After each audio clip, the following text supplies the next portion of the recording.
Hello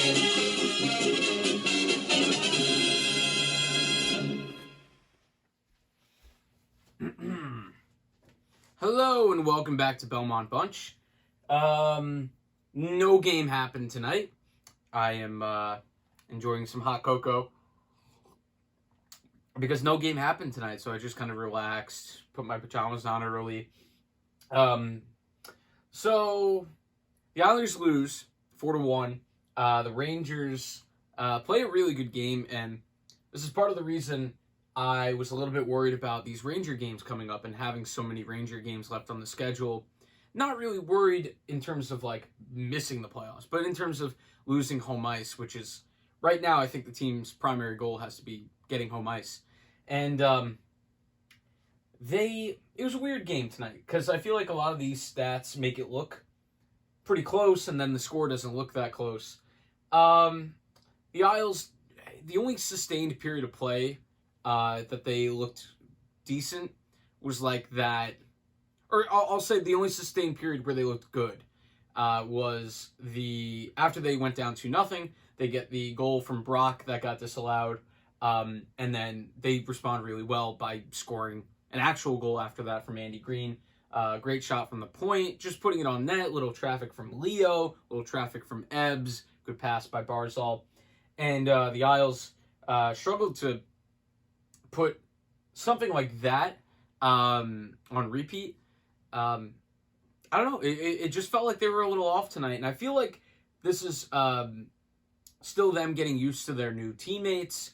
You know, the third line is not going to be as productive until these guys are up and running. They have had no time to prepare for 2 games in 2 days, Palmieri and Zajac, and it's not that they've looked bad, but they haven't really added much yet. So don't worry yet. I'm not giving up after 2 games. I know some people will. Hockey fandom is a funny thing. But Lafreniere got this game going scoring-wise. Islanders' first 2 goals, very similar. Lafreniere, Colin Blackwell, who's proven to be an excellent little waiver. I think it was a waiver claim from Nashville. But net front presence from the Islanders in front of their own net. Not very good, very passive. Steal a phrase from Barry. They looked like passengers a little bit. Lafreniere tips one in after Varley wasn't aware of where the puck was right in front of him. But the D-men, not jumping on that quickly and kind of just throwing it to the boards if that's, what it takes. They didn't do that. And they allowed players to get in and, scramble the puck into the net. And for the second goal, a little bit unfortunate because I think it bounces into Dobson's skates, and so he doesn't have much time to adjust. But yeah, just like not poor awareness in front of their own net, I'll say, and that is not good. That I think they were a little bit tired tonight too. Not to use excuses, because the Rangers generally just looked, they looked like a very steady team tonight, which sounds probably like a backhanded compliment, but it's a compliment because last year they weren't playing a defensive game like this, and the Rangers played a pretty decent defensive game. Georgiev played really well too, as he seems to always do against the Islanders. So, like I said, it was 2-1. Blackwell and Lafreniere score. Green gets one back, all in the second period. Going into the third, the Islanders, third period's been a good period for the Islanders this year. It wasn't tonight. They created some chances here and there, but couldn't overcome it. Keandre Miller, a point shot somewhat similar to Green, gets it to go. And yeah, the Isles didn't do a good job of getting out to shots, blocking them tonight, and also didn't do a good job of sweeping it out from in front of their net.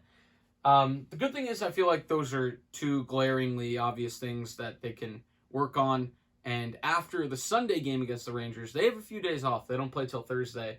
They can kind of recharge a little bit. I feel like I'm grading them on a curve tonight. I'm giving them a little bit of leeway on the back end of a back-to-back.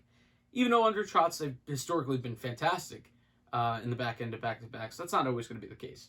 And the Rangers, they played well tonight, so they earned it. I guess you just hope Georgiev doesn't start on Sunday. Outside of that, good. I thought a decent second period offensively.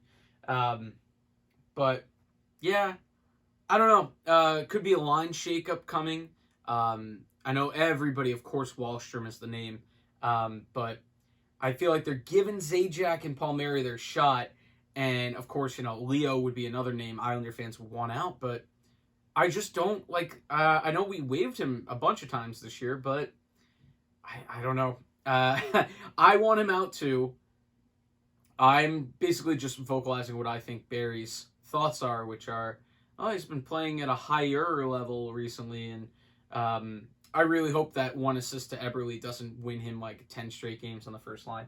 Although, actually, to be fair, Palmieri played some first line minutes tonight for a couple of shifts where Leo wasn't there. So that's it. That's all I've got. Hopefully a better effort on Sunday. I'm not going to hold a ton against the Islanders tonight. They did look tired. And, yeah, we'll see. Because, bragging rights, not just for the standings, but for bragging rights. And they still have a bunch of games against the Rangers. And we're tied at 2 in the season series now. Anyway, that's it. We'll see you next time on Belmont Bunch. Sorry this one was late tonight. I was hanging out with friends. I don't have to explain myself. Anyway, we'll see you next time. Bye.